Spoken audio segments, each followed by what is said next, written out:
Well, hello, YouTube. Boy, don't I look like a madman. Oh, well. Here we go. So, corruption. It's like all around us, and it's getting easier and easier, right?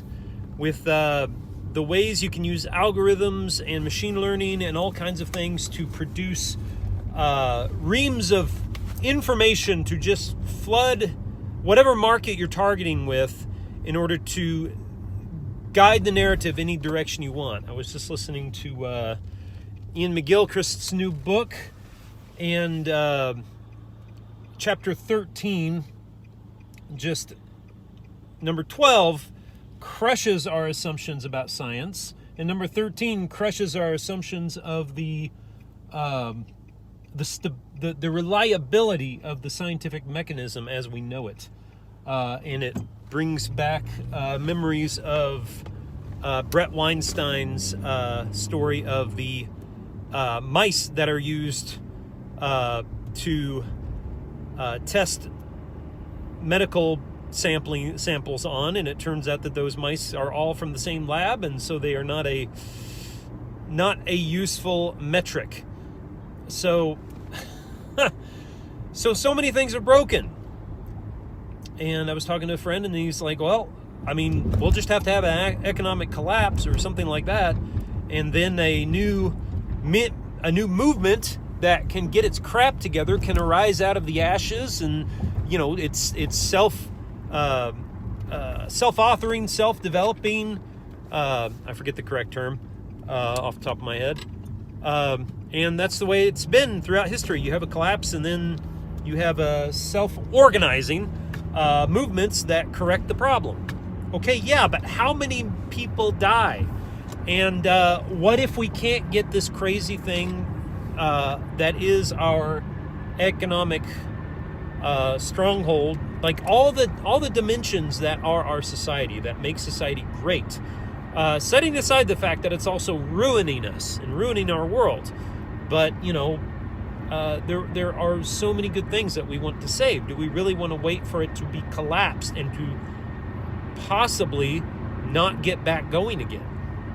Or do we want to start the process now of changing everything?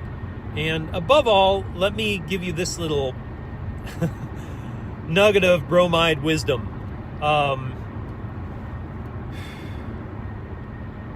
That which will save us from a recovery, or save us after everything collapses, might just be the same thing that prevents a collapse.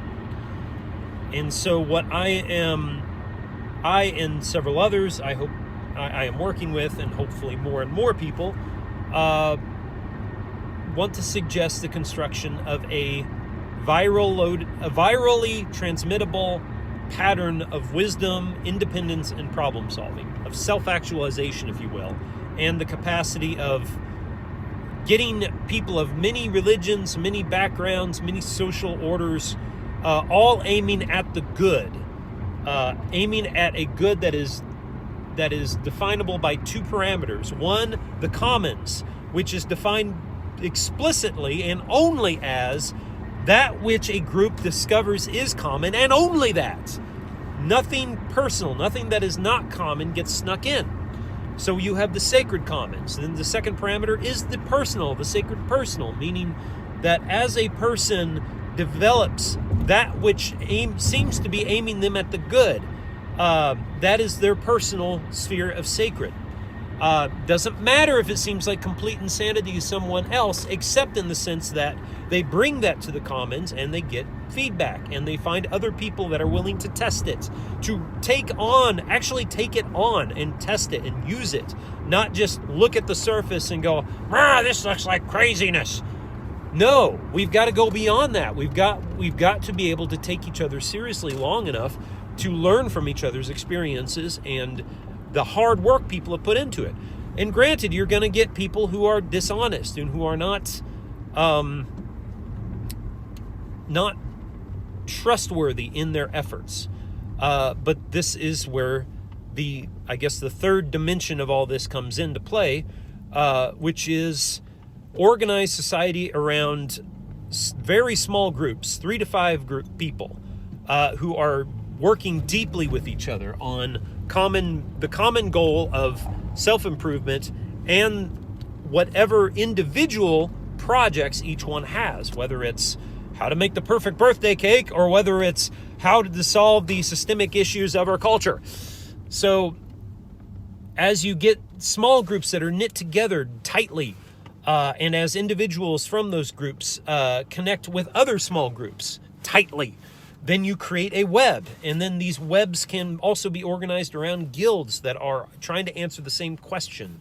And pretty soon you have a formidable grassroots network.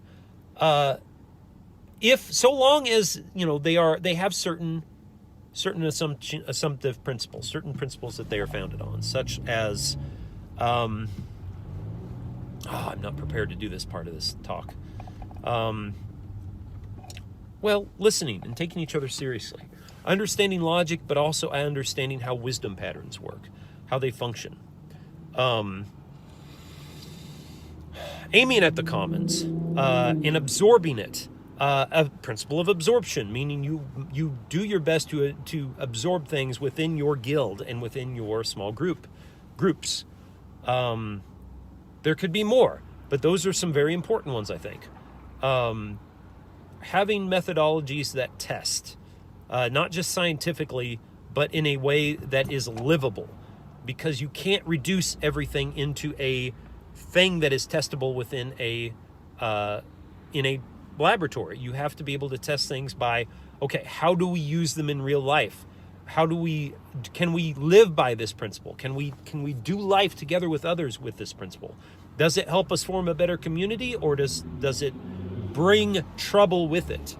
All right, I'm going to stop ranting right there, I guess. There are a lot of other things I could throw out, but in the name of brevity, I will stop right here and ask you, the listener, to consider these things and to consider forming up small groups that create a commons between them, as well as help you define your personal development and the personal goals you wish to do in your life. Try at least to do that. And in so doing, I think you will find community is one of the most powerful forces you can achieve.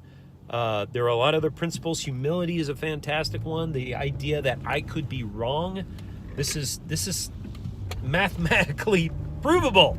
This is provable in so many different factors. It is even provable by the simple expedient of saying, I am not God. Therefore, I cannot confirm every single part of my belief structure, including that which I use to test myself by. And therefore, I could be wrong. And so, spend time each day, each week, maybe an hour a day, maybe an hour a week, whatever you can reasonably expect. Fast from your favorite TV shows and entertainments for a time, and devote yourself to self-improvement with others. And let's create a web of interconnected individuals, grassroots, who find themselves becoming experts, rather than trusting the so-called experts of corrupt institutions, so that we can begin, us ourselves, the people of the world, solving our problems instead of expecting corrupted institutions to do it. All right. Thank you for your time.